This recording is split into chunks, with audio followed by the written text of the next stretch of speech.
ওই এদের অ্যারেস্টের খবর শুনে এসছি। আমার আসার কথা ছিল রাত্রেবেলায়, আজকে দুপুরে কাজ ছিল। মোহন স্পোর্টিং ক্লাবের প্রেস কনফারেন্স করার কথা ছিল একটাই, তারপরে আরো কিছু কাজ ছিল।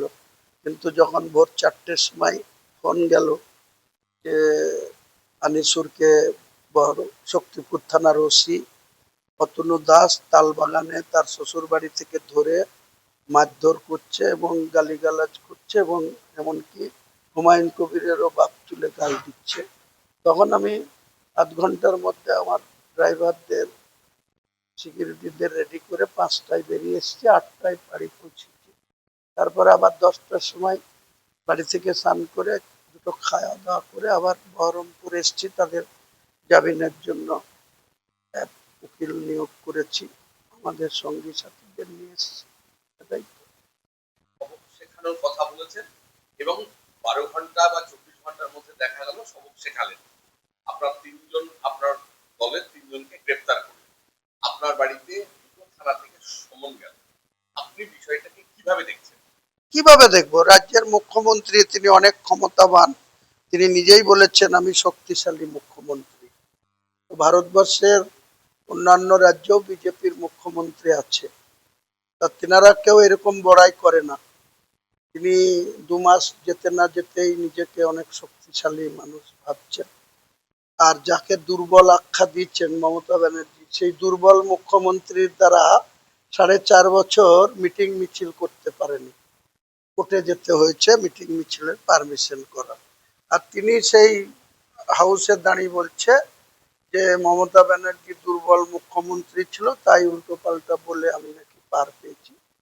তখন যখন উনি বিরোধী দলনেতা ছিলেন, তো মুখ্যমন্ত্রীর বিরুদ্ধে যখন কথা বলতাম তখন তিনি আমাকে আমার সমালোচনা কেন করেননি, কেন আমাকে থামাননি যে আপনি একটা মুখ্যমন্ত্রীর বিরুদ্ধে এসব কথা বলছেন? এটা না, তখন তো মুখ্যমন্ত্রী ওনাকে 101টা মিটিং করতে দেয়নি, 101টা মিটিং করেছেন তাই হাইকোর্টের পারমিশন নিয়ে।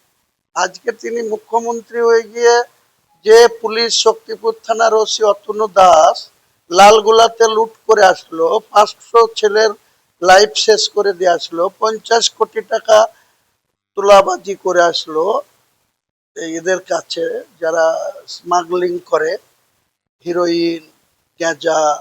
মুর্শিদাবাদ পুলিশের লক্ষ্য হচ্ছে যে বর্ডার এলাকায় কোনো হিরোইন পাচার হবে না, ফেন্সিডিল পাচার হবে না, উবাবা ট্যাবলেট পাচার হবে না, কোনো কিছু হবে না। আর এই বাহাদুর ওসি 2 বছরে 50 কোটি টাকা কামিয়েছে। যদি মুখ্যমন্ত্রীর সৎ সাহস থাকে আমার বিরুদ্ধেও ব্যবস্থা নেবে। আর পাশাপাশি তার এই ওসি, শক্তিপুরের ওসি অতনু দাস, সে 2 বছর লালগোলাতে কত টাকা মানুষের রক্ত চুষে খেয়ে এসছে। উনি মুখে বলছেন জিরো টলারেটের মুখ্যমন্ত্রী, তো জিরো টলারেটের মুখ্যমন্ত্রী তার পুলিশ দপ্তরের একজন ওসি এত ঔদ্ধত্য দেখাচ্ছে, তিনি অর্ডার দিচ্ছেন আম জনতা উন্নয়ন পার্টির কার্যকর্তাদের অ্যারেস্ট করব। ভোরবেলায় আনিসুর রহমান, তার বাড়ি আমার ওখানে, আমার বাড়ি থেকে 1 কিলোমিটার দূরে, সে শ্বশুর বাড়ি বহরমপুর তালবাগানে, এখানে ছোট ছোট ব্যবসা করে, খাতা পেন এসব বিক্রি করে, বই। তো তার বাড়িতে গিয়ে ধরে তাকে বাহাদুরি মার, ওই মার, তারপরে বলছে তোর বাপ হুমায়ুন কবিরকে ডাক। এই তো আজকে জিরো টলারেটের মুখ্যমন্ত্রীর মানে আমরা নমুনা পাচ্ছি। চিরদিন সমান नहीं যায় কারো। এক সময় মমতা ব্যানার্জির বলে কি হবে, এসপি কে বলেছি, কি হয়েছে? এরপরে লিখিত ভাবে বলবো, অ্যান্টি করাপশন দপ্তরকে চিঠি করব, সেটা কন্ট্রোল করে কে? এই মুখ্যমন্ত্রী। তাদের ঘাড়ে কটা মাথা আছে? ভিজিলেন্সের কন্ট্রোল করে কে? সর্বোচ্চ ক্ষমতাবান মুখ্যমন্ত্রী। তিনি যদি তাদের প্রশ্রয় দেয় তা আমাদের মতন একটা এমএলএ কমপ্লেন করে কি হবে? এরকম মমতা ব্যানার্জি বলতো যে দলের অন্দরে বলো, দলের অন্দরে বলে কোনো কাজ হতো না, ডাস্টবিনে ফেলে দিত চিঠি। আপনি যে বিশেষ সম্প্রদায়কে যে আপনি আক্রমণ করেছেন, সেই আক্রমণটা তো আপনি ঠিক করেছেন বলে যদি মনে করেন? বিশেষ সম্প্রদায়কে কাউকে আক্রমণ করা হয়নি, আক্রমণ করা হয়েছে বিজেপিকে। আর বিজেপিকে আক্রমণ করা হচ্ছে শুক্রবারে, তার আগে বুধবারে এখানকার বিজেপির জেলা সভাপতি মলয় মহাজন তিনি ওখানকার তৃণমূলের গুন্ডাদের ডেকে নিয়ে গিয়ে আমার সম্বন্ধে কি ধরনের আচরণ করেছে সেটা তো আপনারা খবর নিলেন না। মুখ্যমন্ত্রীও তো জিরো টলারেটের মুখ্যমন্ত্রী, তিনি তো সেটার ব্যাপারে বললেন না। কাজে বিজেপি দল হলে 7 খুন মাপ, আর আমরা কিছু বললেই সেটার বিরুদ্ধে পুলিশি ব্যবস্থা। মানুষ দেখছে, মানুষ বিচার করবে। আপনার যে আপনি এই ধরনের মন্তব্য এলাকা বা বিরুদ্ধে মন্তব্য করার পিছনে আপনার দুটো এজেন্ডা রয়েছে। এক হচ্ছে রাজনৈতিকভাবে ওই এলাকার মুসলিম সংগঠনকে একটা করা, আর দুই হচ্ছে যে ছেলেকে বিধানসভার ভোটে প্রার্থী করে তাকে জিতিয়ে নিয়ে আসা। ছেলেকে তো প্রার্থী আমি ডিক্লেয়ার করে দিচ্ছি। উনি এখনো নন্দীগ্রামে কাকে দাঁড় করাবেন ওনার পার্টি এখনো ডিক্লেয়ার করেনি। রেজিনগরেও কাকে দাঁড় করাবেন এখনো ডিক্লেয়ার করেনি। অনেক নাম শুনেছি যে 27 জন অ্যাপ্লিকেশন করেছে রেজিনগর বিধানসভায় বিজেপির প্রার্থী হওয়ার জন্য। তার ভিতরে আগে পিছু আছে, দৌড়ে আছে, কাকে দেবে তারা জানে। আমি উনি হিন্দু হিন্দু করলে উনি হিন্দুদের এমএলএ, আমি সনাতনীদের এমএলএ। শটান গিয়ে ওই কৃষ্ণনগরের মায়াপুরের ইস্কনে গিয়ে শটান শ্রীপুরে গরুকে পুজো করলে সেটা ধর্ম নিরপেক্ষ হয়। আর হুমায়ুন কবিরের পার্টির 90% তো মুসলিম। তো সেই মুসলিমদের উপর আক্রমণ আসলে আমি মুসলিমদের নিয়ে ময়দানে নামবো বলেছি, এটা খুব সাম্প্রদায়িক কথা।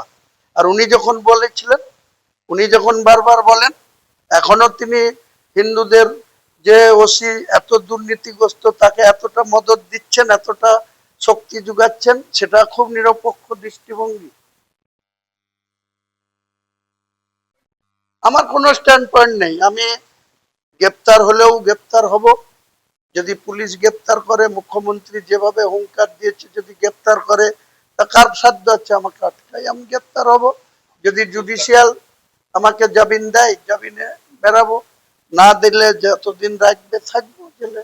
কি আপনি কি অসুবিধা? আগামী জামিনের আবেদন করছেন? না, কিছু করিনি। আপনি কি এই ঘটনার প্রেক্ষিতে সাধারণ মানুষকে বোঝান পাল্টা সভা করার কথা ভাবছেন? সময় আসলেই দেখতে পাবেন আমাদের উপরে যেভাবে জুলুম করছে, যেভাবে যে তৃণমূলের বিরুদ্ধে এতদিন তার মূল বক্তব্য ছিল। মুর্শিদাবাদের ক্ষেত্রে সেই তৃণমূলের গুন্ডা, তৃণমূলের বিজেপির বিরুদ্ধে যাকে ভোট দিয়ে যে আবু তাহেরকে এমপি করেছিল, ইউসুফ পাঠানকে এমপি করেছিল মুর্শিদাবাদের মানুষ, খলিলুর রহমানকে এমপি করেছিল, তারা এনডিএর হাত শক্তিশালী করতে তারা নরেন্দ্র মোদীজির হাত ধরেছে। তাই তাদের মুখ্যমন্ত্রী তো আবার আমার কথা শুনবে? তাদের কথা শুনে আমরা তখনও তৃণমূলের রোশানলে পড়েছি, তৃণমূলের চোখ রাঙানি সহ্য করেছি। আজকে শুভেন্দু অধিকারীর চোখ রাঙানি সহ্য করতে হবে।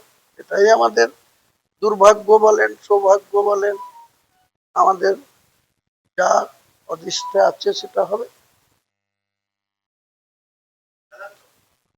দেখ একবার ফোন কর।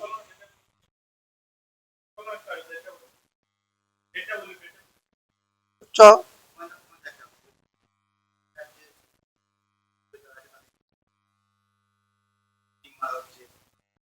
কিন্তু মুর্শিদাবাদের তৃণমূল কিছু হয়েছে? জিরো টলারেটের কোন নমুনা মুর্শিদাবাদে আপনারা সাংবাদিক হিসেবে কিছু জানতে পেরেছেন? যারা লুটেরা ছিল, যারা তোলাবাজ ছিল, যারা টাকা তুলে বেরিয়েছিল, তারাই আজকে বিজেপির হাত ধরে কি বলে ইয়ে হয়ে গেছে, ফ্রেশ হয়ে গেছে, হোয়াইট হয়ে গেছে। হ্যাঁ, হ্যাঁ। তাছাড়া পিঠ বাঁচবে? শুভেন্দু অধিকারীর গুণগান না করলে তারও ওয়ারেন্ট ইস্যু হবে। তার সাগরেদ কেউ আটকাতে পারেনি। পাপাই ঘোষ, তার বুলডোজার চলেছে আপনারা জানেন। তার বউ রিজাইন দিয়ে দিচ্ছে। আইজদ্দি বড় বড় লেকচার মারতো ইউসুফের পাশে দাঁড়িয়ে, মমতা ব্যানার্জির পাশে দাঁড়িয়ে। তারা আজকে কোথায়? হুমায়ুন কবির যেমন আছে তেমনি থাকে। হুমায়ুন কবির কারো দয়ায় জীবনযাপন করেন। হুমায়ুন কবির উপরওয়ালার দয়ায় মানুষ হিসাবে এসেছে। যতদিন বেঁচে থাকবে মাথা উঁচু করে বেঁচে কারো দয়ার দরকার নেই। মানুষের দয়াতে হুমায়ুন কবির চলেও না, চলবেও না। উপরওয়ালার দয়া, উপরওয়ালা যেদিন হুমায়ুন কবিরকে সাজা দিবে বা পৃথিবী থেকে তুলে নেবে, একটা কথা মনে রাখবেন, যত বড়ই শক্তিশালী হোক, ইন্দিরা গান্ধী শক্তিশালী ছিল, রাজীব গান্ধী শক্তিশালী ছিল, আপনি কি গ্রেপ্তার হওয়ার ভয় পাচ্ছেন? কিছু ভয় পাই না। গলায় আপনার সেই সুরটা নেই, সে বলিষ্ঠতা নেই। কেন মারামারি করবো? আগে যেটা ছিল, কিসের আপনি জন্য? হতো যখন, তখন বেশ বেশ একটা কনফিডেন্স ছিল। কোথাও মনে Confidence? হচ্ছে যেন আপনার গ্রেপ্তারের ভয় সেই কনফিডেন্সটা কোথাও লো হয়ে কোথায় গেছে। গ্রেপ্তারের ভয় হলে তো পুলিশটা তো কখন এসছি, আপনারা ডেকে নিয়ে আসেন গ্রেপ্তার করার জন্য, ডাকুন, বলুন যে এখানে আছে, গ্রেপ্তার করবেন তো এখানে আসেন।